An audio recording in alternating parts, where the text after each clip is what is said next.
Field Services Librarian at the Thomas Crane Public Library, and I'm joined today by the author of 3 books on New England and longtime Chronicle reporter, Ted Reinstein. Ted will be giving us a virtual tour this February of colorful characters, fun facts, and tucked away gems throughout the region in the new normal New England road trip. Ted, travel has changed a lot over the past year. What are the benefits of a virtual tour? That's a great question. It certainly has changed. As you and I are speaking right now, the very end of January, travel in New England has changed to the extent that from where I am, which is to say, working at WCVB and for Chronicle, we aren't even traveling outside of Massachusetts right now. And as recently as the late fall, I was still traveling and doing stories in Vermont and New Hampshire, Rhode Island, and none of that is happening right now. So the biggest thing that's changed in travel is just that there is so much more restricted travel right now. I think obviously that's going to change. Fingers crossed. I think that by the summer, I think that more travel will be back on. But the biggest change right now is how limited it has been. And in fact, it's funny, Margaret. I mean, that's why I put together 2 virtual talks over the summer to help libraries out with creating new content as they re-engaged with virtual programming. And the road trip talk was, a perfect example of how travel has changed, because here it is, it's an entirely virtual trip around New England, because for the most part, people just aren't doing that in person right now. And on this trip, what are some of the places that we can expect to visit with you? Right. So all the stops on my virtual New Normal New England road trip are places that are sort of like favorites of mine. So what can you expect? Well, for instance, it's funny, here we are, in Quincy, but I grew up in Winthrop. And I always like to joke that Winthrop is to the North Shore what Quincy is to the South Shore, which is to say, sort of like the gateway, right? It's not far down on the South Shore. Winthrop's not far up on the North Shore. So we actually start with my hometown of Winthrop, and we continue up. People will get a great little trip through the Clam Highway, on Cape Ann, famous for having invented the fried clam. We stop in along the coast of Maine, where I found the best clam chowder I've ever tasted. We continue on through the White Mountains of New Hampshire, sort of a nostalgic visit by the old man of the mountain, of course, long gone now. The Green Mountains of Vermont, the Berkshires, and back in Boston is kind of our home base. We start out and we end in Boston. And I throw in a trip to some of my favorite diners too, because those are always a part of my travel stories.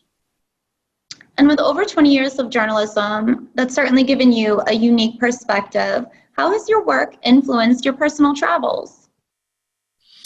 Another good question.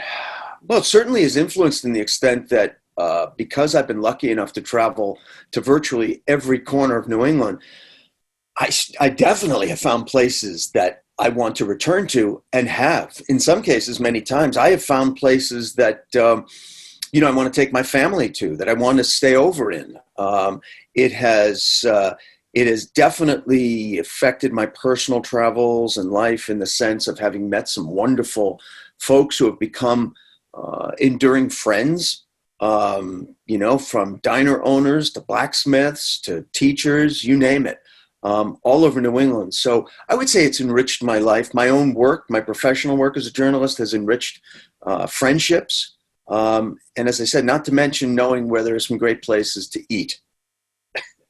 That's one of our favorites too. Yeah, always good to know. You do see so many exciting things and have so many great stories. What kind of an experience has to stand out to make it onto one of your tours?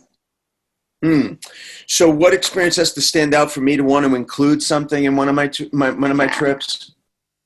I would say first and foremost would be, things that are, I'm drawn to things that are unique, things that are a little bit one of a kind, for one thing.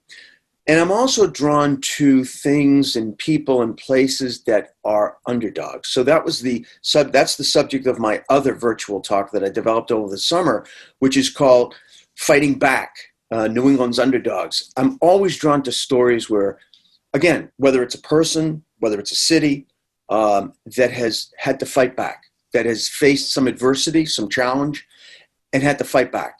So those are things that really draw my interest. Things that are real, things that are unique, things that are really quintessentially New England, things that speak to my and I think everybody's sense of just being genuine and funny. Funny is often apt to catch my eye. So those are the kind of things that I really am drawn to. And being from Winthrop, being from the area, what do you love most about New England?